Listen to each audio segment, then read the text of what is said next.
আসসালামু আলাইকুম। এই মোবাইলটির সমস্যা হচ্ছে নো সার্ভিস সমস্যা। তো এই নো সার্ভিস সমস্যাটি কিভাবে সমাধান করতে হয় তা আজকের ভিডিওতে আমি সম্পূর্ণ দেখাবো। তো আজকের ভিডিওটি আপনারা দেখতে থাকেন। প্রথমে আমি মোবাইলটা খুলে নিতেছি। নো সার্ভিস সমস্যাটি যে হয়েছে তা আমি আপনাদেরকে আবার সিমটা খুলে সিম লাগিয়ে আবার দেখাবো।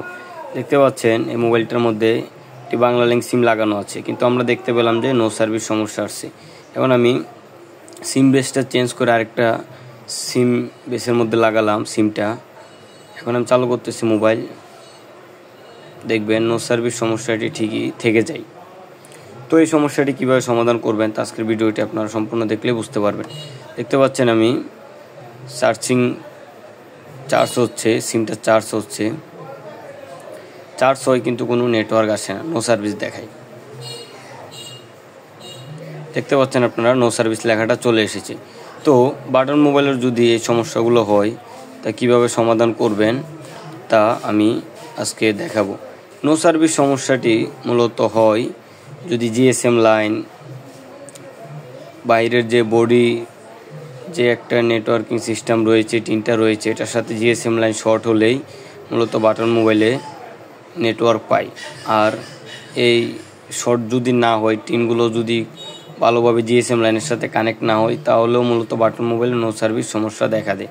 তারপরে দ্বিতীয় যে কারণ হয় সেটা হচ্ছে জিএসএম লাইনে যদি কোনো সমস্যা থাকে তাহলে নো সার্ভিস সমস্যাটি দেখা দেয়।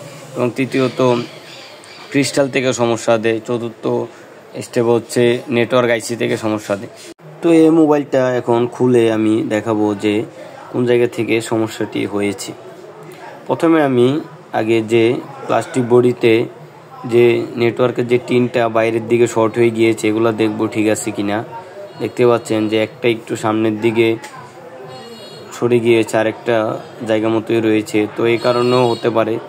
তো এটা আমি আগে পরে দেখব, লাগানোর সময় ঠিকভাবে লাগাবো আগে। এখন আমি যে জিএসএম লাইনগুলো রয়েছে এই লাইনগুলো মেপে দেখব যে এই লাইনগুলো ঠিক রয়েছে কিনা।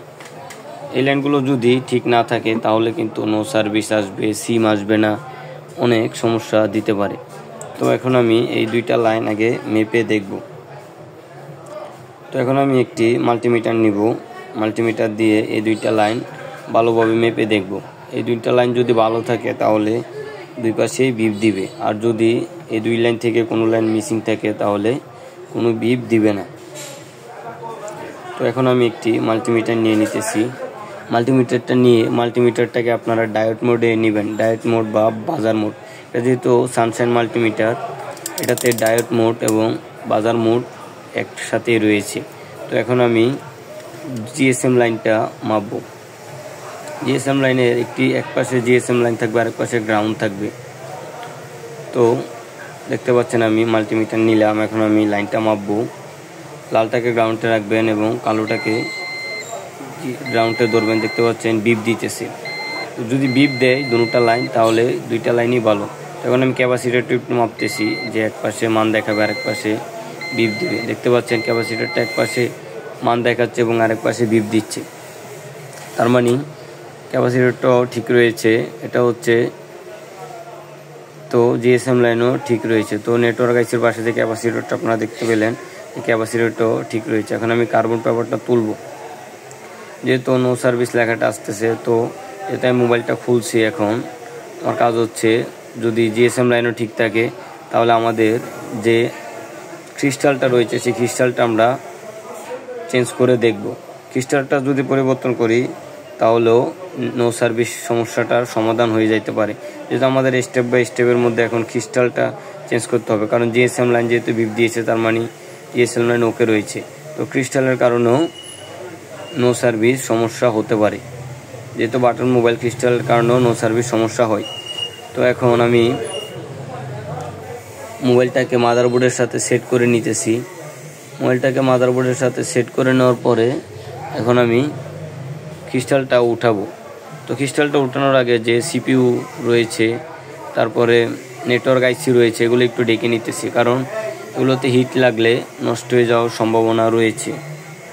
তো দেখতে পাচ্ছেন এখন আমি ক্রিস্টালটা উঠাবো। আমি একটু পেজ দিয়ে নিলাম। পেজ দিয়ে নিলে যদি এখানে হিট প্রয়োগ করি তাহলে খুব তাড়াতাড়ি রানগুলো গলে ক্রিস্টালটা উঠে আসবে। দেখতে পাচ্ছেন আমি হটগান নিলাম, হটগান দিয়ে হিট দিতেছি। আপনারা হটগানের হিট রাখবেন 350 থেকে 370-এর মধ্যে। দেখতে পাচ্ছেন আমি হিট দিতেছি। এখন আমি ক্রিস্টালটা তুলে নিব। ক্রিস্টালটা তুলে এটা হচ্ছে 26 মেগাহার্টজের একটি ক্রিস্টাল। তো এটা তুলে এখন আমি অন্য আরেকটা বাটন মোবাইল থেকে আরেকটা ক্রিস্টাল তুলে এখানে লাগিয়ে দিব। তো আপনাদেরও যদি নো সার্ভিস সমস্যা আসে তাহলে জিএসএম লাইনগুলো চেক করবেন, চেক করার পর ক্রিস্টালটা চেঞ্জ করে দিবেন, কারণ আমাদের সবার কাছে পুরান মাদারবোর্ড রয়েছে। তো আপনারা দেখতে পাচ্ছেন এখন আমি ক্রিস্টালটা একটা মাদারবোর্ড থেকে নিতেছি।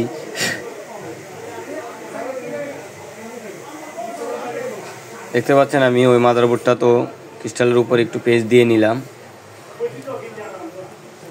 তো এই ক্রিস্টালটা এখন আমি তুলে নিব। ক্রিস্টালটা তুলে ক্রিস্টালটা যেভাবে লাগানো ছিল সেম সেভাবে আমি আমার আগের যে নো সার্ভিস সমস্যাজনিত মোবাইলটা ছিল ওইটার মধ্যে লাগিয়ে নিব। আপনারা এভাবে হিট দিবেন, হিট দিলেই ক্রিস্টাল উঠে আসবে খুব সহজেই। দেখতে পাচ্ছেন আমি ক্রিস্টালটা তুলে নিলাম। তো এখন আমি আগের মাদারবোর্ডটাতে ক্রিস্টালটা ঠিকভাবে লাগিয়ে নিব। তো ক্রিস্টালের কারণে যদি নো সার্ভিস সমস্যাটা হয়ে থাকে তাহলে এখন ক্রিস্টালটা যেহেতু চেঞ্জ করতেছি তো সমস্যাটা সমাধান হয়ে যেতে পারে। দেখতে পাচ্ছেন ক্রিস্টাল লাগানোর নিয়ম হচ্ছে আপনারা আগে হিট দিয়ে রানগুলোকে গলিয়ে নেবেন। একটু রানগুলো যখন নরম হয়ে আসবে তখন ক্রিস্টালটা সুন্দরভাবে উপরে ধরে রাখবেন, উপরে একটু রেখে দিলেই হবে, যেহেতু রানগুলো গলে গিয়েছে। দেখতে পাচ্ছেন আমি ক্রিস্টালটা লাগিয়ে নিলাম। তো এখন আমি যে বেন্ট স্টেপগুলো লাগিয়েছিলাম সেগুলো আমি উঠিয়ে ফেলবো। দেখতে পাচ্ছেন ক্রিস্টালটা অনেক সুন্দরভাবে লাগানো হয়েছে। তো আমি বেন্ট স্টেপগুলো উঠিয়ে ফেলতেছি। এখন এগুলো একটু পরিষ্কার করে নিব, থিনার দিয়ে মাদারবোর্ডটা একটু ভালোভাবে ক্লিন করে নিব। দেখতে পাচ্ছেন আমি মাদারবোর্ডটা ক্লিন করে নিতেছি।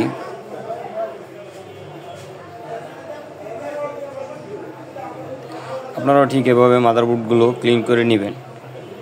তো এখন আমি যে জিএসএম লাইন এবং গ্রাউন্ড লাইনটা রয়েছে সেগুলো লাইনগুলোতে আমি একটু রান দিয়ে নিতেছি, একটু উঁচু করে নিতেছি যেন মোবাইলের ফ্রেমটার সাথে জিএসএম লাইনটা ভালোভাবে শর্ট হয়, সুন্দরভাবে যেন জিএসএম লাইন এবং গ্রাউন্ড লাইনটা ফিটিং হয়। দেখতে পাচ্ছেন এখন আমি বডিতে যে জিএসএম লাইনের যে তারগুলো রয়েছে, টিনগুলো, এগুলো আমি সোজা করে নিব যাতে সুন্দরভাবে জিএসএম লাইনের সাথে তারগুলো কানেক্ট হয় এবং ভালোভাবে শর্ট হয়। শর্ট হলে মূলত নেটওয়ার্কগুলো ঠিকভাবে পাবে এবং এই সমস্যাটার সমাধান হবে। দেখতে পাচ্ছেন আমি দুইটা লাইনই সোজা করে নিলাম। তো এখন যদি আমি মোবাইলের বডিটা ফিটিং করাই আমরা দেখতে পাবো যে নেটওয়ার্ক চলে আসতে পারে, যেহেতু আমি আপনাদেরকে স্টেপ বাই স্টেপ কাজটা দেখালাম। তো আমার চ্যানেলে ভিডিওগুলো আপনারা দেখবেন। আমার চ্যানেলে আমি মূলত ভিডিও তৈরি করে থাকি নতুনদের জন্য। স্টেপ বাই স্টেপ আমি বাটন মোবাইলের কাজও দেখাবো, অ্যান্ড্রয়েডের কাজ, সব কাজে আমি দেখাবো। তো আপনারা আমার চ্যানেলে ভিডিওগুলো দেখবেন, লাইক দিবেন, শেয়ার করবেন। আর আমার চ্যানেলে ভিডিওগুলো দেখে আপনারা মোবাইল সার্ভিসিংয়ের কাজ শিখতে পারবেন। তো আপনারা দেখতে পাচ্ছেন আমি এখন মোবাইলটা চালু করব। মোবাইলটা ফিটিং করা প্রায় শেষ পর্যায়ে। এখন আমি মোবাইলটা চালু করব। মোবাইলটা চালু করে দেখব যে আমাদের নো সার্ভিস যে সমস্যাটা ছিল সেই সমস্যাটার সমাধান হয়েছে কিনা। দেখতে পাচ্ছেন আমি সিম লাগিয়ে নিতেছি, ব্যাটারিও লাগালাম।